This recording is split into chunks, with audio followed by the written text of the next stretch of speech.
حتى رجال الدين مالنا نفتح كنايسنا، صح ولا ما صح؟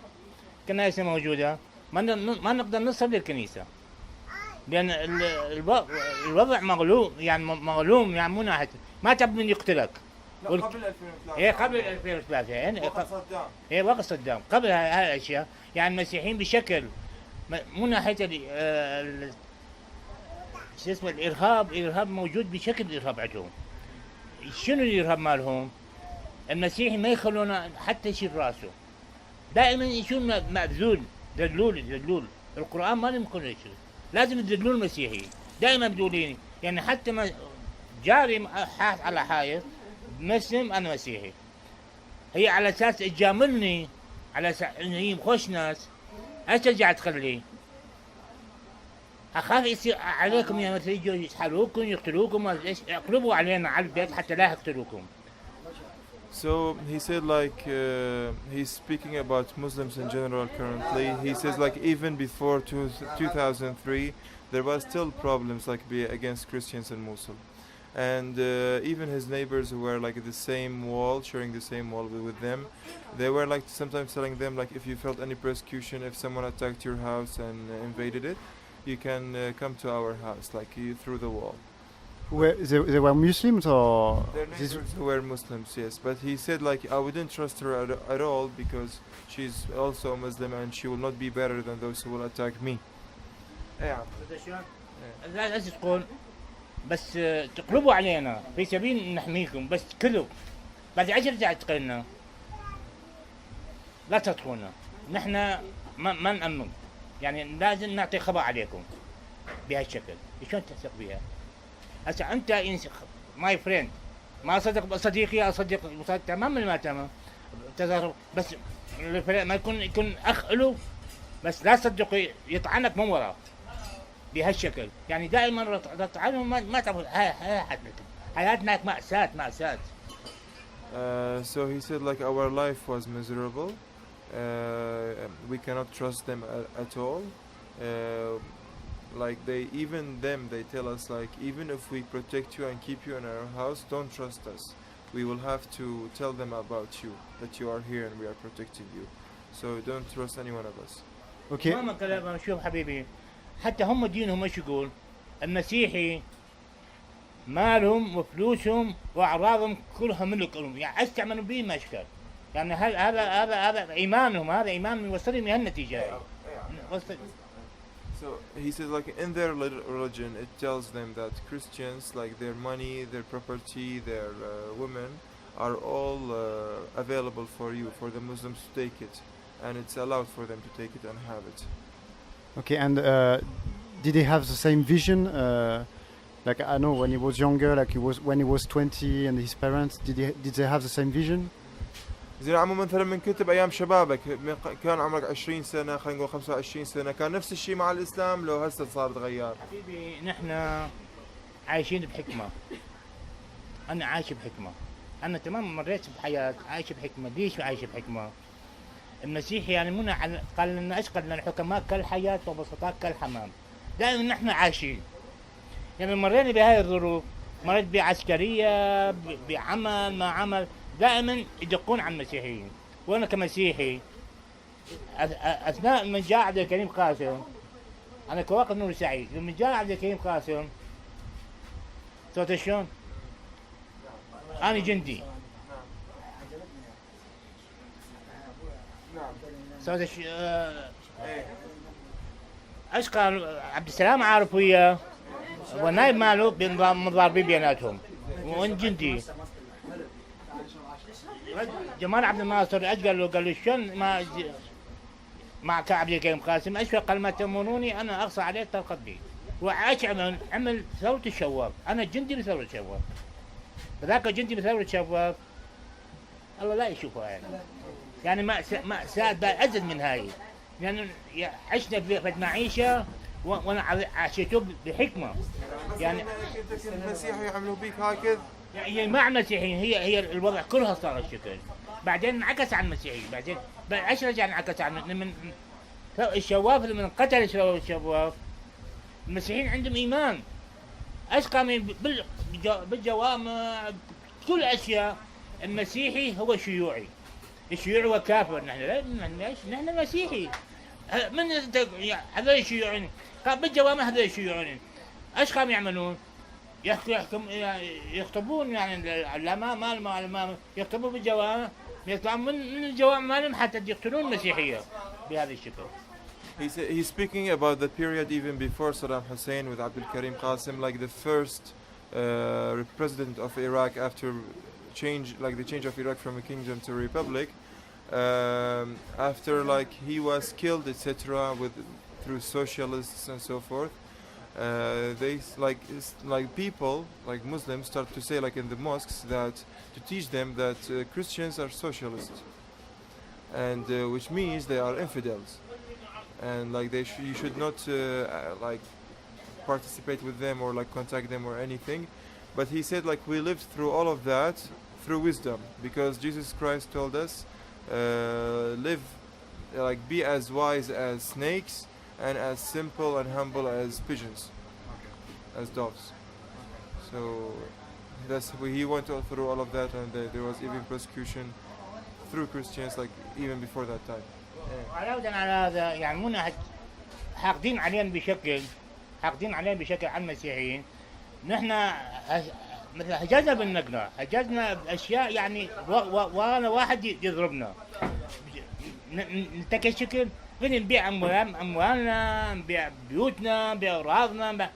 بالجوامع مالهم بيت المسيحيين لا تشتروه، هذا نسحتهم ويصيرون لكم، بس سحتونا صاروا له. وقت عبد الكريم قاسم، وقت صدام حسين، وقت يعني قاعد كان قتل على صدام قاسم، جاي عبد السلام عارف ما في ايش. بالجوامع ينادون بالجوامع بيناتهم بيت المسيحي لا تبيع. بقى المسيحي يبيع بيته بالخفيه، يبيع بيته بالخفيه، بس الانسان يريد يشتري مثلا اذا كان هذا ب 5000 دينار يشتري ب 2000 دينار بهالشكل. يعني انهال المسيحيه بشكل يعني شلون تعيش انت؟ So at that time, like even a little bit before Saddam Hussein, like the Muslims were teaching in the mosques, saying that do not buy the properties of Christians. Just wait until we erase them and kick them out of the town, and all of their property will be for you for free. So Christians like they started like selling it undercover, and it was being sold for very simple, cheap prices. When they want, for those who want to. Okay, let's go to Mosul now. Like in 10th of June, or how did it? What's the story? زين ابونا عمي العزيز، اشلون طلعت من الموصل ب 2014 يعني قبل سنتين من هالساعه؟ يعني اشلون كنت بالموصل؟ اشلون كان حالتكم؟ احكي لي عن شغلكم بالموصل اول شيء. طلعنا من الموصل. احكي لي عن شغلكم، اشلون كان شغلكم؟ انا عندي شغل، كان عندي معمل مال غشته. مال غشته، مال شعريه. ايه هاي بالموصل سميها غشته، بس هاي شعريه. مال غشته، فرن، جاز، مال سيارات، كلهم مال سيارات فيها شغلي هناك. بس هناك شلون صار طلعتنا من الموصل؟ عندي ابن كان يشتغل بالمعمل مال الحلويات، بعدين طلع من الحلويات قام يشتغل مع واحد نجار يم بيته. وهذا اللي يشتغل عنده مسلم، ابوه خطيب بالجامع جامع بالموصل. So regarding like their situation of Mosul, like they had some persecution. They told me about it a little bit a few seconds later. He has like 2 sons who were killed. So he will tell me a little bit about it right now. He was working in a factory. He had a factory of producing noodles in Mosul, and his son, who was previously working in a patisserie sweets factory, then he went to work at a carpenter's shop. But like the carpenter, the owner of the shop, his father was an imam in the mosque. بس هنا يشتغل عند هذا خطيب الجامع يعرف ايش يصير بالموصل. يعني انا وقت الاغتيالات، وقت الذبح، وقت التعليق على المال، كله انا شايف بعيوني. يعني وقت الجواب يسحلون البشر ويعلقونه على العود، يعني على شو اسمه مال الكهرباء. يعني كلها شايفه. ايش رجع قال له ابني اسمه الكبير معا هسه شكاوى. قال له ضحك معا انت اليوم لا تطلع برا. ايش تريد؟ انا اشتغل لك. يعني متنكين على المسيحيين. ايش تريد؟ انا اشتغل لك بس قبل السقوط؟ ايه قبل السقوط. شويه. مثلا ايه قبل السقوط. قبل لا ايه شوي بعد السقوط.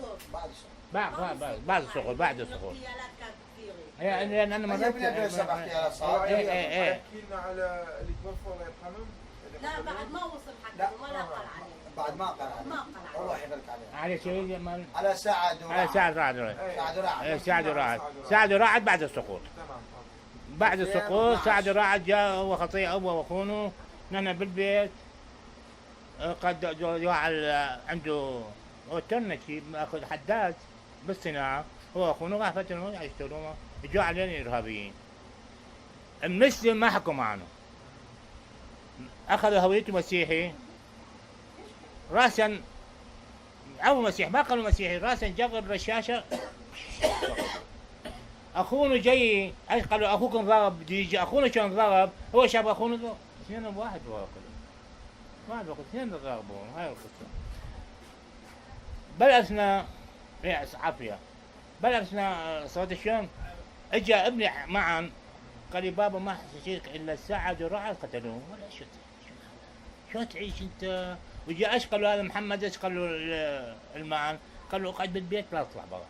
يعني متحملين على المسيحيين بشكل. So one day in 2012 in موصل كان هاي بال 2012. اخويا 2012 كان حديداية حارة بعدها. مجاهدين. لا بس قصدي هذا حكانه هسه بال 2012 كان. تمام.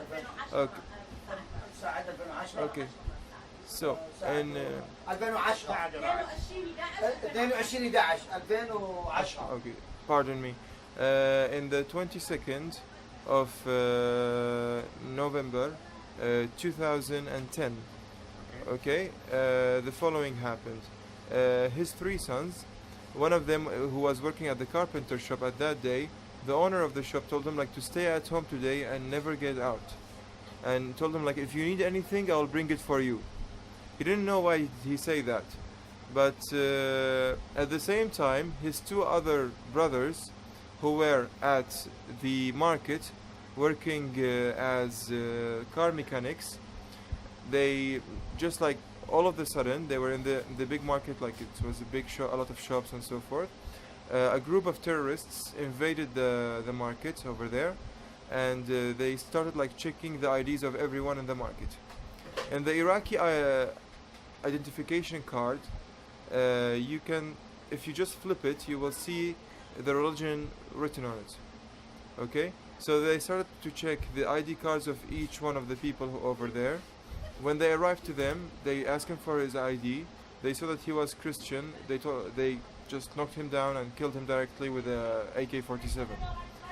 And just like that, after a moment, people like called him, oh, like come forth, like your brother had just been killed. And his other brother who was with him just wanted to come just to check like what happened to his brother. When the terrorists knew that he's his brother, they killed him also instantly without even asking for his ID, because they supposed that he will be Christian as well. So his other son who came back home and like he was told by his boss to stay at home for this day, knew about that, and he realized what he was told to stay at home at least for today. نعم عمي العزيز. So it was prepared. Sort of, yes. بلغنا هذا لما لاحظنا الشكل ساعد وراعد قلنا شفت حتى هزيمة هزمنا من موسى خلينا أغراضنا وبيتنا وما فيش. جينا على قراقوش معا كبير. يعني عندي معنا مؤنث. هالرجل هذا سانده بفلوس. عنده 3 أولاد. في سبيل لأن يقتلونه 3 أولاد ما فيش. سانده بفلوس طلع على لبنان. ظل بلبنان سنة ما 10 سنين ما سنة و4 أشهر. ظل هناك طلع راسا سحبونا لنا على امريكا. على امريكا ونحن هناك قرقوش عملنا محل، عملت محل الولد، ولدي عملت محل، الأخ هنا وساندنا، عملنا محل، فتحنا محل استنساخ، أخذنا أجهزة ما أعرف إيش بهالشكل. وحتى ابني الصغير سجلونه بالتربية، يعطون راتب شيء قصير. المهم يعني بالأخير عشان لما صارت هاي مال 11 قمنا نتهاجر كل شيء ونزلنا. تجينا بيوتنا محلاتنا وكل شيء، بس بدنا نتقاع. وحتى قاعد بخيم، احنا قاعد بخيم، هناك كلنا قاعدين بخيم، كلنا قاعدين بخيم. تقدروا تبيعون بيتكم بالموصل او لا؟ ما نقدر، ما ولا بنا ولا نقدر. So 2010 was the year of the peak of the persecution of Christians all around Iraq, Mosul, Baghdad, and so forth. So after his two sons were killed, and his other son came back home, instantly they decided to move to Quosh. Since like the brother was in a more dangerous threat, his brother-in-law, he lent him some money to go to Lebanon, and he stayed there for 1 year and a half, applied for the UN, and then his request was approved, and now he's living in the US. And for them, they stayed in Quosh, they settled a life, they bought a little house with the money that they had. They opened like a little shop and like few shops like for his son-in-law who supported them, for his family and so forth. And but he was not able to sell anything of his property in Mosul. He left everything, like the factory, the other factory, and his house and everything over there, and all the furniture in the house and everything. And they settled like sort of a stable life in Quosh for a while, for 9 years, and like from 2010 yeah, exactly, for 4 years. 4 years until like Daesh invaded Quosh again, and they had to come here. It was a miserable situation. They lived in tents for a while. They arrived directly here? عمو جيتم من قرقوش على عنكاوة قبل؟ من قرقوش يجينا. أنا أول كان جيت وزتوني بزاخو، بعدين من زاخو جاء ابني سحبني جبنا مع بناتي. ليش أنا نقلب؟ بقرقوش جاني واحد مسلم قال لي تبيع بيتك. ايش وقت هاي؟ قبل ما طلعت على يعني جينا بقرقوش قبل ما جينا هنا. هي قبل ما جوري داعش قلت له ابيع بيتي. اتفقنا وكان بالمحل ابيع بيتي على يعطيني 40 مليون بالبيت، وهي ولا داخل بناتي داخل اولادي وبنشتع بيه بهالشكل. وعدني على مد يعني لما يوم الاربعاء الاحد يجي يجيب لي فلوس نكتب السندات وياخذ، وانا نمشي. عشان بالاخير خبرني قال لي ما تصير، الاسباب هددوه قال متى شاي بيتك نقتلك بهالشكل. قال متى شاي بيته المسيحي نقتلك. وقعدت الساعه اسلام كبير، حتى ايجارات ما كانوا يعطون ايجارات. ايش كذا ما اجرنا وطلعنا هنا قبل ما بسياسه بحكمه ما ادري ايش، ناخذ كم دينار منه ونساعده هنا، بس حتى هاي انقطعوها. وجوا لي داعش ناموا على كل عفره دي. So regarding his situation, he just told me in Quosh, just before the incident of Daesh invading the town, a Muslim guy came to him and told him, would you like to sell your house? And they sat together and they agreed on a price for his house, which was 40 million Iraqi dinar, which is quite cheap compared like to the prices of houses in Quosh.